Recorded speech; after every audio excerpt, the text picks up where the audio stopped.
Remain on the line. The broadcast is now starting. All attendees are in listen-only mode.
Hi everyone, we're going to start now. So, as those of you who are here before know, my name is Angela. I work in the Ethos Policy and Legislation team at the Department of Education and Training.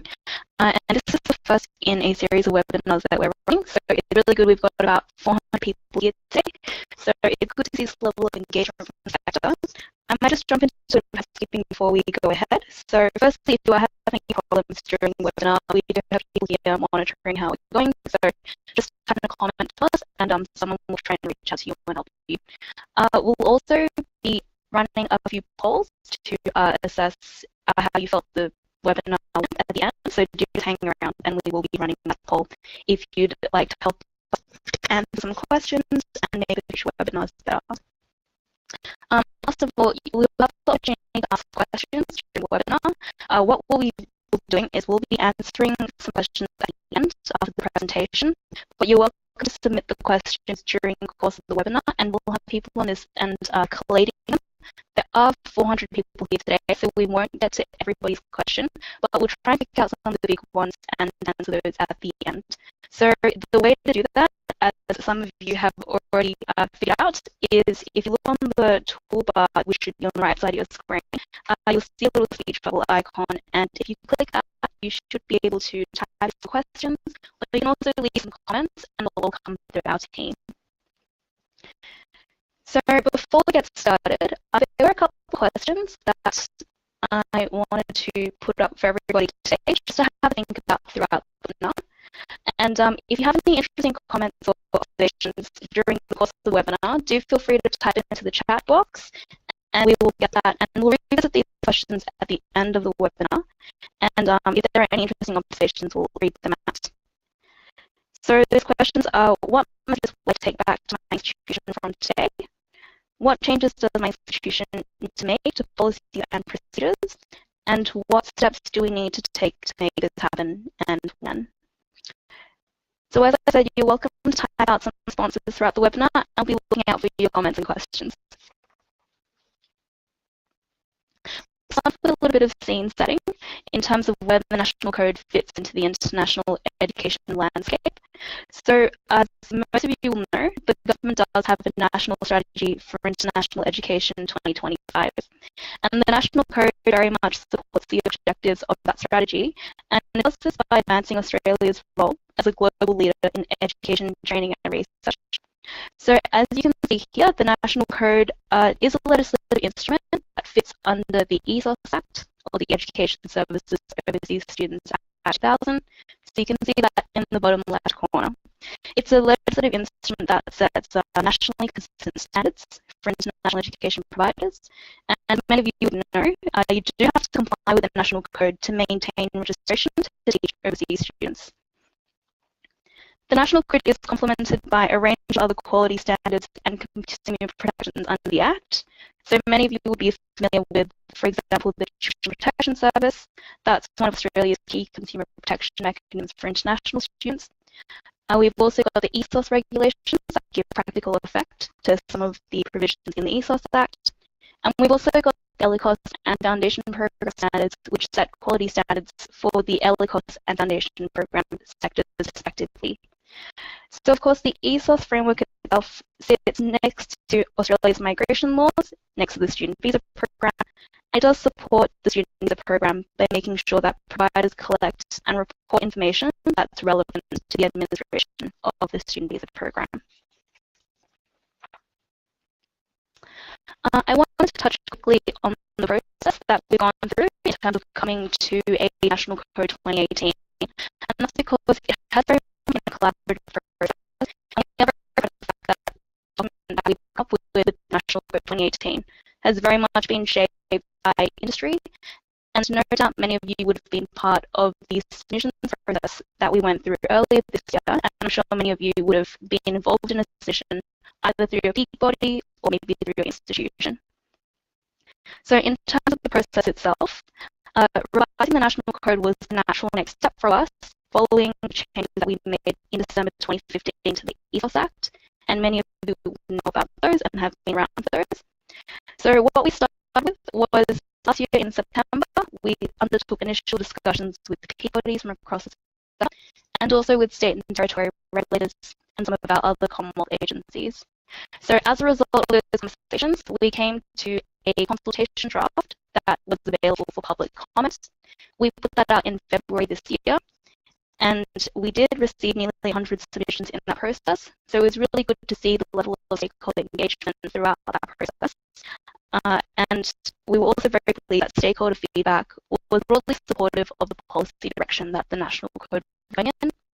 A lot of the feedback was around the specific wording of provisions, but most people supported the broader policy direction, which was really pleasing to see.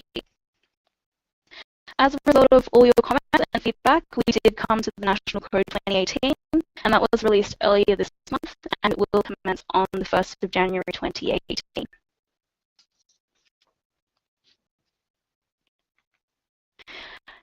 In terms of what we've been seeking to achieve with the new National Code, it is very much about upholding that brand of Australia that we have internationally. What we've aimed to do is to safeguard Australia's international reputation as a provider of high-quality education and training. One of our key objectives, of course, was to continue protecting the interests of overseas students. We did also want to make the National Code more simple and easy to interpret for providers and regulators, because we know that you have to use these documents all the time. And of course, the National Code has been substantially updated since 2007, as many of you would know. So one of the really important objectives throughout this process was to make sure that the National Code, as it is now, does reflect the operating needs of the international sector and will continue to do so in the future.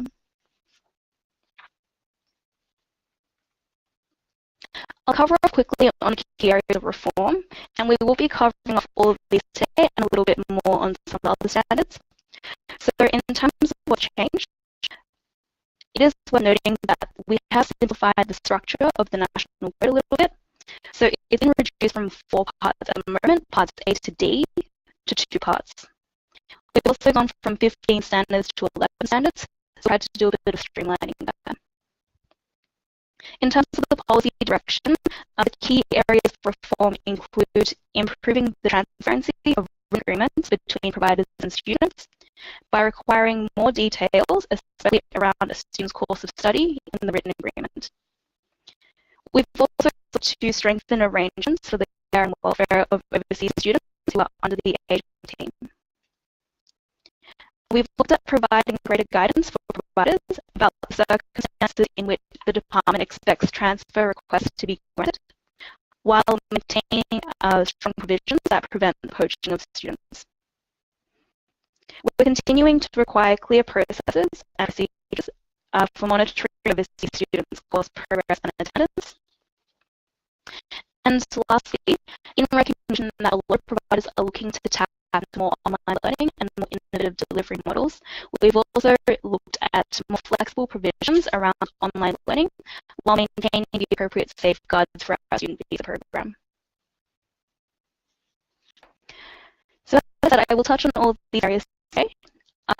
We won't go through all of the standards, simply because for a lot of them there haven't been very significant changes. But if you do have any questions about any standards that we haven't covered on today, do feel free to put them in the questions. And I will just end with the questions that even if we don't get to it today, we will have a copy of the questions here. And what we'll do is try and feed the most common one into the explanatory material that we're going to be putting out quite shortly. So the first standard I'll jump into is standard 3 around written agreements. I won't go into standards 1 and 2, which are around marketing and also pre-enrollment engagement of students, because there haven't been very significant changes there. But in terms of standard 3, changes to this standard aim to ensure that there's appropriate transparency in the information that is given to the students for their decision-making about their course, while managing the length of written agreements.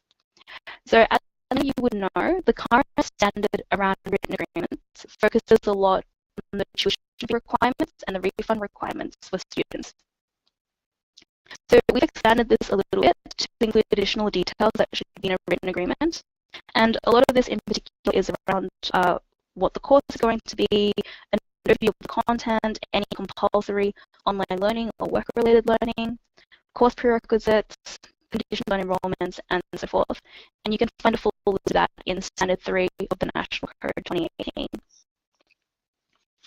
It's worth noting that we had some questions from people about how much detail or how much longer their written agreements are expected to be. We do encourage the use of electronic links in the written agreement to provide supplementary material. And it will very much be a balancing exercise for providers about putting in the key details in the written agreement and then balancing that with using links. So for example, we're not expecting that providers need to include a study plan in written agreements. That's very much not the intention. But for example, if a student's undertaking a uni degree and there are compulsory subjects and electives, you might want to highlight some of the compulsory subjects and then say there's the potential to pick electives and provide a link to the website where the provider, the student is going to be able to find those electives, even as they change.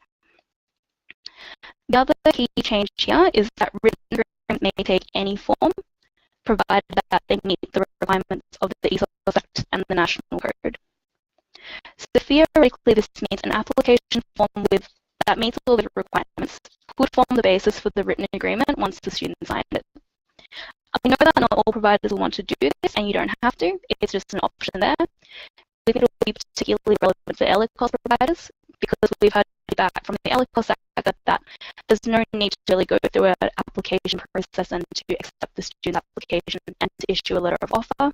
Some providers are happy to take students once they've submitted their application forms. So in terms of what this means for providers, you will need to update your written agreement templates to suit the additional requirements in the new National Code. You don't need to amend the existing written agreement with the students unless you choose to do so, because those are private contracts that already exist with your students. We do expect that this standard may simplify the written agreement process for some providers because written agreements can take any form. But as I said, that is just an option. Providers don't have to take that up.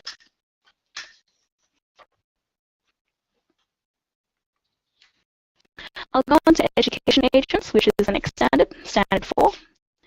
So Standard 4 very much continues to focus on education agents and sets some rules out for the relationship between agents and providers and their agents.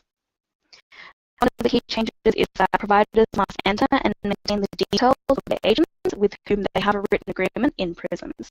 In terms of how exactly that will be looking, the prisons team is currently working on this functionality ahead of the commencement date, and we will be giving you details on that as they arise. This standard does also continue to state what must be the written agreement between the provider and the agent. So the written agreement has to set out the rights and responsibilities of both the provider and the agent. It must include the processes that the provider will use to monitor the agent and to make sure that the agent has up-to-date and accurate marketing materials. It also has to outline the corrective and preventive action that may be taken if something goes wrong in the relationship. And finally, as is with the current code, what the termination conditions are for the agreement. There are also some additional requirements about what providers must require of their agents. So that includes the agent must declare and avoid conflicts of interest. They must observe appropriate levels of confidentiality and transparency in dealing with students. They must act honestly and in good faith and in the student's best interests, and also have knowledge appropriately of the international education system. And that includes the Australian International Education and Training Agent Code of Ethics that was announced last year by the Australian government. So you may need to have a look at your written agreements at the time that you are due to update your written agreement with the agent to align some of that. But there should be very significant changes or a bit of clarification around the current ones.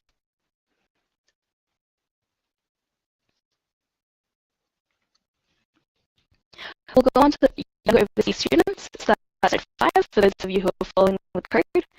And this is going to be particularly relevant for all of you who do take students under the age of 18. So the policy outcome with this standard is very much to make sure there's high quality and continuous welfare for overseas students under 18 who come to Australia to study. A lot of what we've done in the standard is cross-reference national code with other state and territory regulatory requirements around child protection. And so that doesn't actually impose a lot of additional requirements on providers.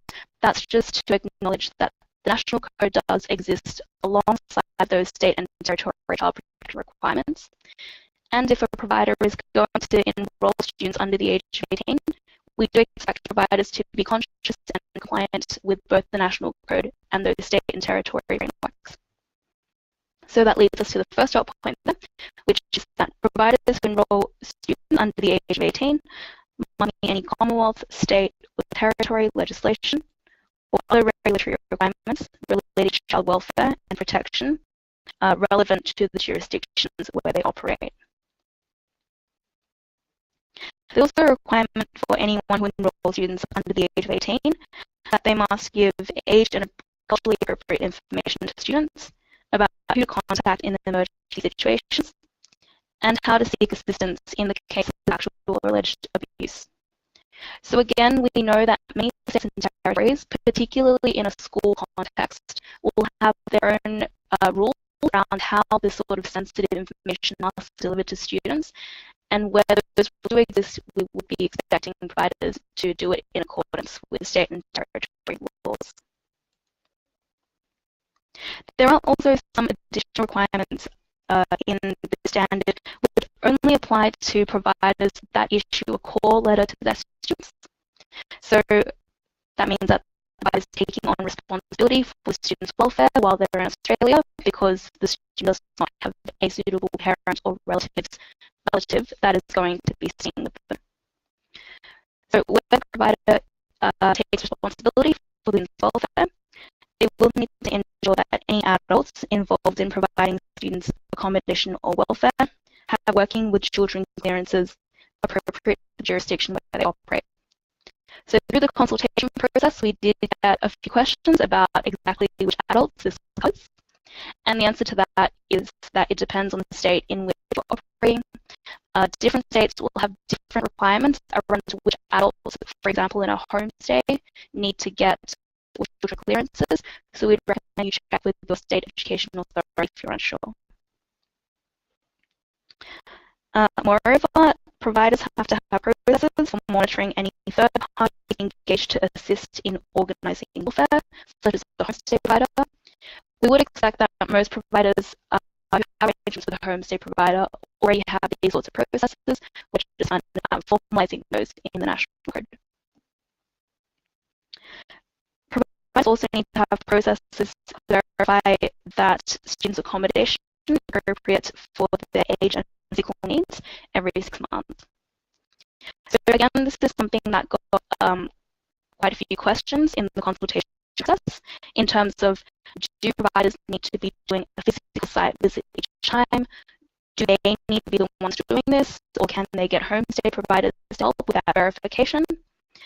And the answer is that providers do not need to do a physical site check each time. The department would expect at least one initial physical check as a matter of best practice, so that is up to you. And providers can use their homestay providers to do this verification. As the provider is the one responsible for students' welfare in the end, we would just recommend you make sure that you're satisfied, your processes mean that the student has appropriate accommodation. Where a provider is no longer able to approve welfare arrangements, there is also a requirement that they take all reasonable steps to notify the student's parent or relative immediately.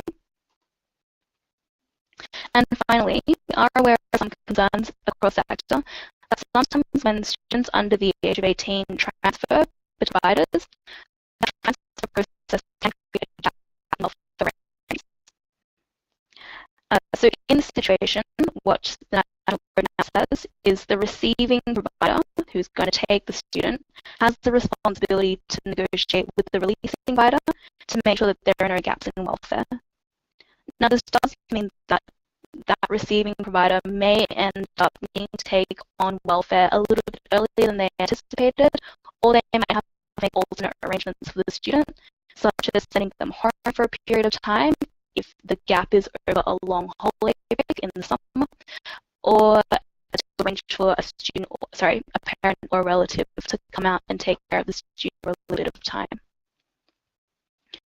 So in general, with the standard, if providers do enroll under 18 students and take on responsibility for their welfare, they will need to have a look at the policies and procedures around this and make sure it's all compliant with the new standard. As I mentioned, we would expect that a lot of providers are already doing a lot of the things that we've put into the standard. We are just formalising a lot of things as the National Code sets minimum standards for providers.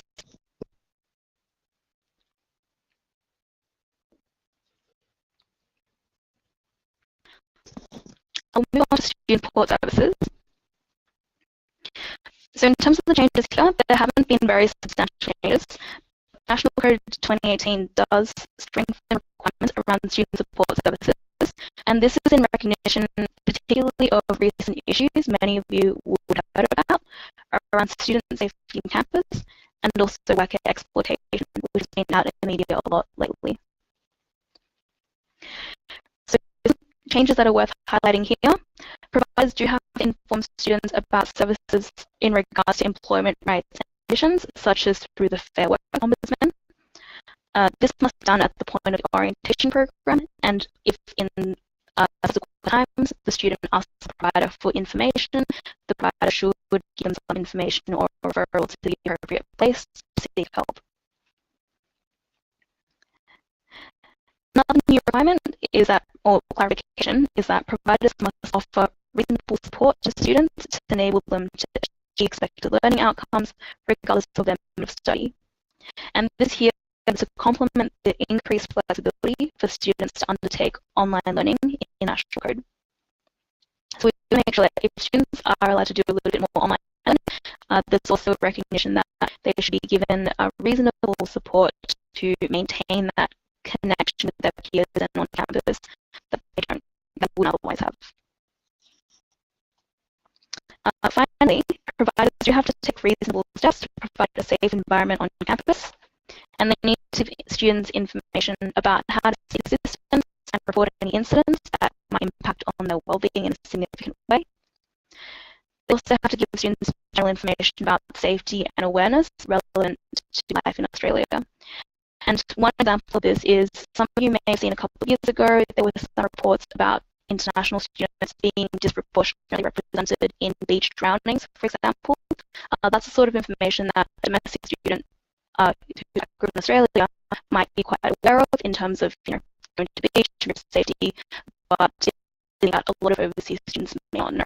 So that's just one example that has come up in the last couple of years.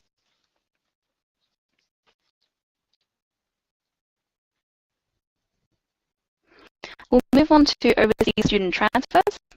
So there are a couple of changes in the standard, which is standard 7. The main intention here is to provide greater guidance for providers in terms of when the department expects that a transfer request should be granted.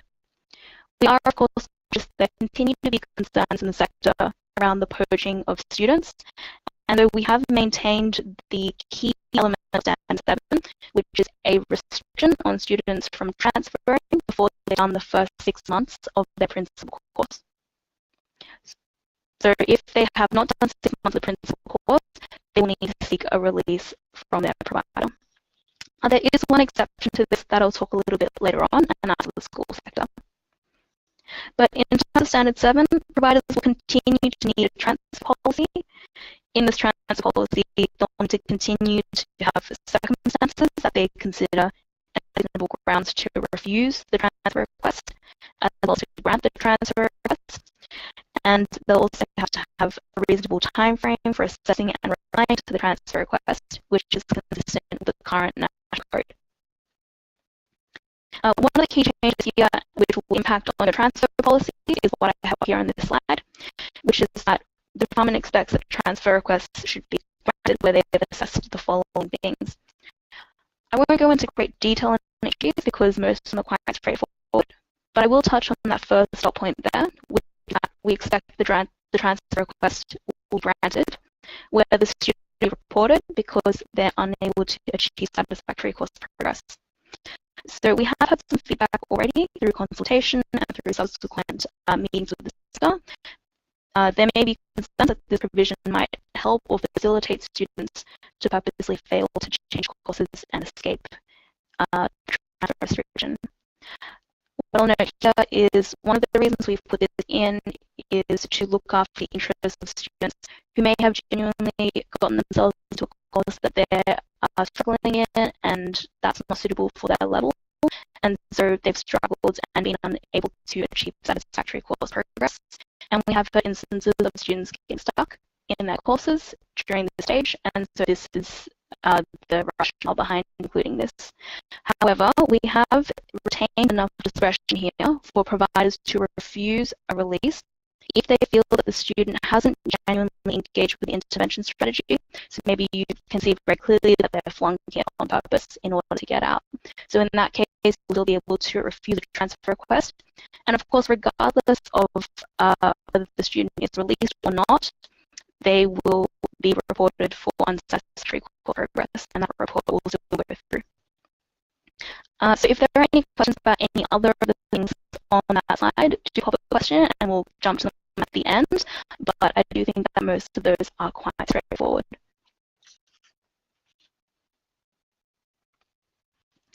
In terms of the other changes to the standard, I'll touch on that bottom point first. So as I mentioned, the transfer restriction on students for the first 6 months of the principal course still applies. The only exception here is for the school sector. So what we've said is for the school sector, students are restricted from transferring until they've done the first 6 months of their first school course, not the principal course. And the reason that we've done that, and some of you may have heard this in previous talks the department's given, is that in looking at data from PRISMs, because of the way that school courses can be packaged, on average it takes a student about 500 days before they actually get to through the first 6 months of the principal course. So that is a lot longer than the 6 months that's in standard 7. So that's why we've changed it to the first 6 months of the school course. It's worth noting for maybe LLS courses where some of your LLS students might be feeding into a school course, that the transfer restriction will still apply for any of those prerequisite LLS courses. The other change here is that transfers will now be recorded in prisms from 1 January 2018. So again, in terms of how exactly this will look, this is being developed at the moment by our PRISM team, and we will be consulting very closely with the bodies in the sector and with a PRISM's user group in terms of developing the final shape of that and finalising it. And of course, we will get back to the sector in terms of communications and fact sheets about what the systems changes will look like as soon as that information is available. Alongside the fact that transfers will be recorded in prisms, there's also a new provision that providers must not finalise a refusal in prisms until the students have a chance to access the complaints and appeal process. And broadly, this is consistent with the current national code, which says that if you refuse a transfer request, the student has to be informed of their right to appeal that decision. So again, in terms of the standard overall, there will need to be some adjustments to transfer policies, and there will also be a new process coming in terms of how transfers are recorded. So there will no longer be a need to issue physical letters of release.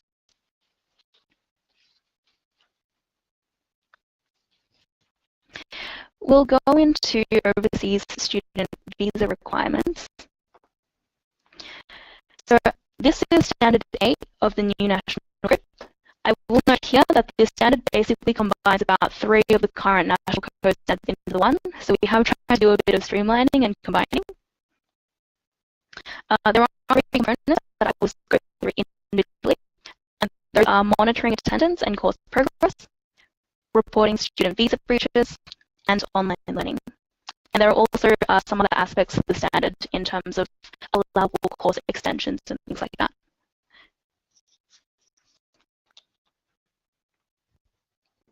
So in terms of monitoring course progress and attendance, there are no changes to course progress and attendance for any sector except for VET, and I will touch on that shortly. But so for higher education providers, you must continue to monitor course progress. There's no need to monitor attendance. For school ESOS and foundation programs, providers must monitor both course progress and attendance for their students. Now, when it comes to VET providers must monitor course progress, but they no longer have monitor attendance automatically. So, as many of you would know, at the moment there's sort of 2 policy streams going on, in that we have the national code that requires VET providers to monitor attendance and course progress. But you can also opt in to the DOI course progress policy, which allows providers to choose not to monitor attendance.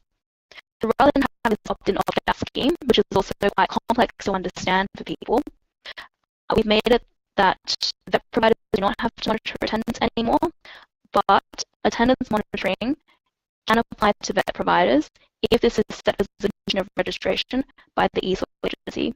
So there's no opting in, opting out anymore. It's if the ESOS agency requires it, then VET providers will need to monitor attendance. And if that happens, attendance monitoring, as is the current case, will be set at 80% of scheduled course contact hours.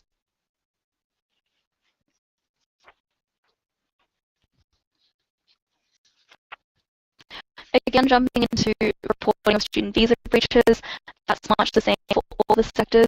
So, as is the current case, providers must report students who don't meet their course progress or attendance requirements.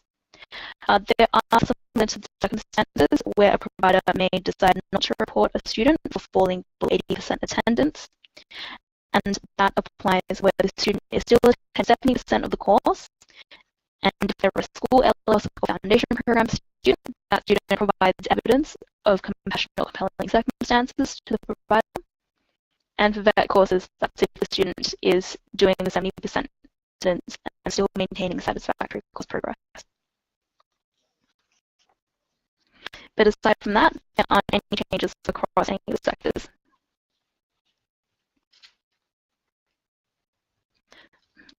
The last component that we'll go to is online learning. So as I flagged earlier in the webinar, what we tried to do is respond to is the growing desire of providers across the sector, particularly in the higher education space, to make better use of online technologies and delivery and to tap into new and more innovative delivery models, while of course we do want to make sure we protect the integrity of the student visa program. So the standard around online learning does continue to prevent students on a student visa from doing a course that is exclusively online or distance learning. Higher education and vet providers, at the moment students can do 25% of the course online. This has now been lifted to 1/3 of the course.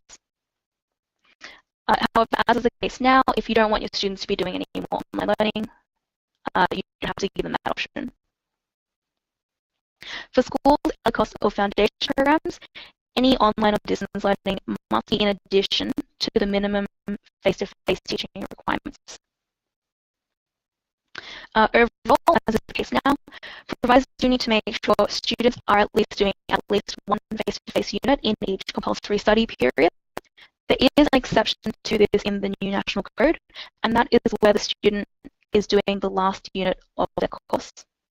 So we have heard that sometimes a student may fail a unit here or there throughout their course, and they might have one left over at the very end that is only offered by the provider by online or distance learning. So in this situation, we've made an exception for those students so that they can stay the extra study period while they do their last unit. It's also worth noting that there is a definition of online learning in the standard and clarifies that online learning for the purposes of the limit doesn't include any online lectures or tuition or resources that supplement scheduled face-to-face classes and contact us. So we have had questions even before the new national code about how we calculate the limit on online learning. So people have asked, if I have particular online bits of face-to-face course, do I have to count those all up and attribute them towards the student's online learning limit? So the answer is no, you don't. Online learning only counts towards that limit if the entire unit itself is considered an online unit. If the unit is actually a face-to-face unit, and that's how it's registered, but it has some online components for blended learning, these don't count towards the online learning limit. So you can think of it as its units that count towards the limit. So providers can update some of their policies and procedures around online learning and how much students can take if that's something that they want to do.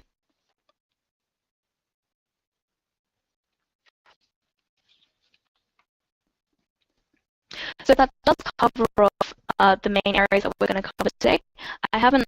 You will notice I have stopped at slide 8, and that's because in standard slide 11 there aren't any substantial policy changes to the current version, although they have been renumbered a bit, so you might have to match them up with the national code standards. But on balance, there haven't been any major policy changes. But as I mentioned before, happy to take questions about any of those, if that's something you want to ask. In terms of the next steps, now that we have a new national code, it will commence on the 1st of January 2018. There's already a whole suite of transition and implementation initiatives underway. These webinars, of course, are the first of those implementation initiatives. So we hope that you've gotten some useful information out of today and have had the chance to think about what you now need to go away and change in terms of some of your policies and procedures. But in terms of the report coming up, we will have fact sheets out shortly, and as I said, some of the feedback that we've been getting through these webinars, we will be feeding into the fact sheets that we're also looking at doing online training modules to help the sector, especially if you have any new staff who are going to be staying on board. That'll be later this year. So for information about any of those implementation initiatives, you can jump onto our website, which is down there below. But I might take a few minutes and just take a break now that you'll digest or pop in some more questions. And on this end, we'll be going through some of your comments and questions, and we'll come back in about 5 minutes, and we'll start reading out some of your comments and answering some of your questions.